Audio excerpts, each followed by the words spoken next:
सैयदुल अंसार हजरत अमर बिन जमुह रजी अल्लाह ताला अन्हो कबीला बनु सलमा के सरदार थे और कबल अज इस्लाम अहद जाहिलियत के दीगर सरदारों की तरह आपने भी अपने लिए एक खुसूसी बुत तराश कर घर के एक मखसूस गोशे में सजा रखा था जिसका नाम मनात था।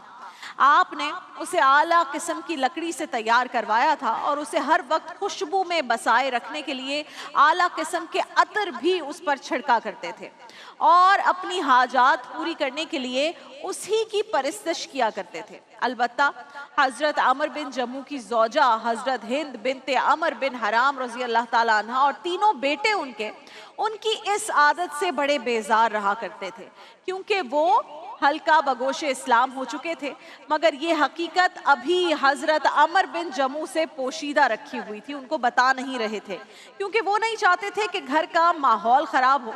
लेकिन ये भी हकीकत थी नाज़रीन कराम कि उनकी ज़ौजा और उनके तीनों बेटों में ये एहसास पाया जाता था कि अमर बिन जमू जिनकी उम्र अब 60 बरस हो चुकी है, बीमार भी रहने लगे हैं, तो कहीं ऐसा ना हो कि हालत कुफ्र ही में खुदा न खास्ता दुनिया से चले जाएं। आखिरकार आपके बेटे हजरत मुआज को एक तरकीब सूझी और उन्होंने अपने भाइयों को भी इस मंसूबा बंदी में, इस प्लानिंग में शामिल कर लिया। आधी रात को जब सब लोग सो गए तो उन्होंने अमर बिन जमू के उस बुत को उठाया और एक गड्ढे में फेंक आए जहां बनु सलमा के लोग कचरा फेंका करते थे। अब ये प्लानिंग का हिस्सा है। सुबह हुई तो हजरत अमर बिन जमू हस्बे मामूल बेदार हुए, नींद से उठे और मनात जो उनका बुत था उसकी परस्तिश का इरादा किया, मगर उससे जब ढूंढा और वो कहीं नहीं मिला तो गुस्से की हालत में उसकी तलाश में बाहर निकल आए। आखिर ढूंढते ढूंढते हर जगह कचरा खाने तक पहुंचे तो क्या देखते हैं कि मनात जिसको वो पूजा करते हैं, जिसको पूजते हैं, उनसे अपनी आसाइशों के लिए, अपनी ज़रूरियात के लिए उससे मांगते हैं, वो बुत मनात खुद सर के बल उस गड्ढे में पड़ा हुआ है। ये मंजर देखकर बड़ा गुस्सा उन्हें आया। उसे उठाकर लेकिन वो घर ले आए, नहलाया, धुलाया, साफ किया, फिर से खुशबू में भसाया और फिर उसे उसी खास जगह पर रख दिया। मगर उनके नौजवान बेटों ने हार नहीं मानी। एक तरफ ये भी लगे हुए हैं, दूसरी तरफ बेटे भी, और फिर अपना ये अमल कई दिनों तक जारी रखा।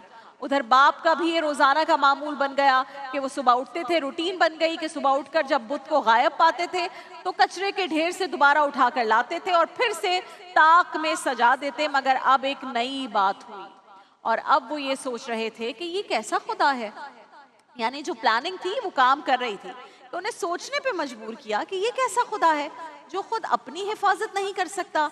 ये कश्मकश इसी तरह जारी रही, ये प्लानिंग जारी रही कि एक रोज एक ऐसा वाकया पेश आया जिसने उनके दिल की दुनिया ही बदल दी। उन्होंने एक रोज अपने बेटे को कुरान की तिलावत करते देख लिया। ये देखकर अमर बिन जमू की आंखों में खून उतर आया, हैरान रह गए और बेटे से कहा, मुझे भी सुना, जरा मैं भी तो सुनूं कि तुम क्या पढ़ रहे थे।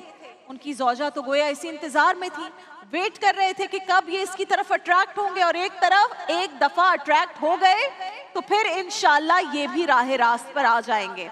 तो बेटे से कहा कि अपने बाप को कुरान सुनाओ जो वो कह रहे हैं। बेटे ने सूरह फातिहा की खूबसूरत तिलावत शुरू कर दी और एक तो सूरह फातिहा की रवानी, दूसरा आयात कुरान की मौजज़ा बयानी। अरबी जुबान का फसीह बलीग शायर इस कलाम बेमिसाल के सामने ढेर हो गया। बेटा तिलावत करता जा रहा था, बाप के चेहरे का रंग बदलता जा रहा था। ये है तिलावते कुरान करीम की ताकत, ये है उसकी अट्रैक्शन।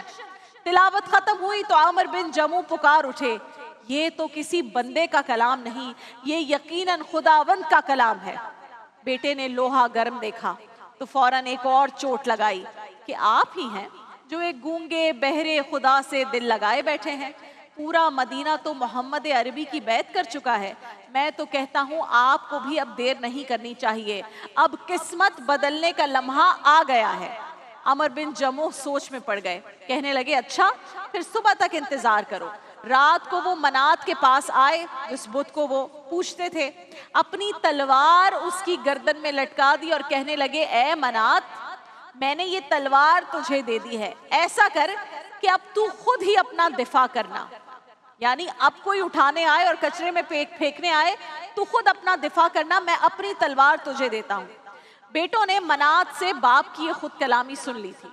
رات گہری ہو گئی تو وہ دبے پاؤں منات کے پاس آئے، اس کی گردن سے وہ تلوار اتاری اور اس مرتبہ اسے غلاظت کے ڈیر میں پھینکنے سے قبل اس کے ساتھ ایک مرا ہوا کتا بھی باندھ دیا۔ صبح جب عمرو بن جموح، اب بچے جو ہیں وہ دین اسلام سے قریب ہو گئے ہیں، تو اب وہ باپ کو کس طرح سے، ایسا نہیں کر رہے کہ باپ کی ڈس ریسپیکٹ کر رہے ہوں، لیکن وہ مائنڈ گیم کھیل رہے ہیں۔ تو انہوں نے نیند سے بیدار جب ہوئے تو پھر منات کو گمشدہ پایا کہ منات نہیں ہے، کچرے کے ڈھیر تک پہنچے۔ آج بھی یہی سوچا تھا کہ وہ اوندھے منہ کچرے کے ڈھیر سے ملے گا، لیکن یہ منظر دیکھ کر ان کے دل میں انتہائی نفرت پیدا ہو گئی کہ ان کا خود ساختہ خدا ایک مرے ہوئے کتے کے ساتھ بندھا پڑا ہے، اور وہ تلوار بھی غائب ہے جو انہوں نے دی تھی۔ تو انہوں نے منات سے مخاطب ہو کر کہا کہ اگر تو واقعی خدا ہوتا تو تلوار سے اپنی حفاظت کر لیتا، یوں ایک مرے ہوئے کتے کے ساتھ اس طرح کچرے کے ڈھیر میں نہ پڑا ہوا ہوتا۔ تو کہا آج سے تو میرا معبود میرا خدا نہیں ہے، میرا معبود تو وہ ہے جسے نہ نیند آتی ہے نہ اونگ آتی ہے، جو ہر شے سے بے نیاز ہے، ہر شے پر قادر ہے۔ اور یہ کہہ کر آپ اپنے گھر پہنچے اور کلمہ پڑھ کر مسلمان ہونے کا اعلان کر دیا، لا الہ الا اللہ محمد الرسول اللہ۔ ہم جب ناظرین کہتے ہیں نا کہ سب سے بڑی خوش قسمتی یہ ہے کہ ہم اس گھر میں پیدا ہوئے ہیں کہ گھر میں پیدا ہوتے ہی ہم مسلمان پیدا ہوئے، ایک اہل ایمان کے گھر میں پیدا ہوئے، یہ ہماری سب سے بڑی خوش قسمتی ہے کہ امت محمدی میں پیدا ہوئے۔ اب یہاں وہی پچھتاوا ہے کہ میں نے تو بہت وقت ضائع کر دیا، سوچنے لگی کہ اب مجھے زندگی کے باقی دن رسول اللہ کی قربت اور اسلام کی خدمت میں ہی بسر کرنے ہیں۔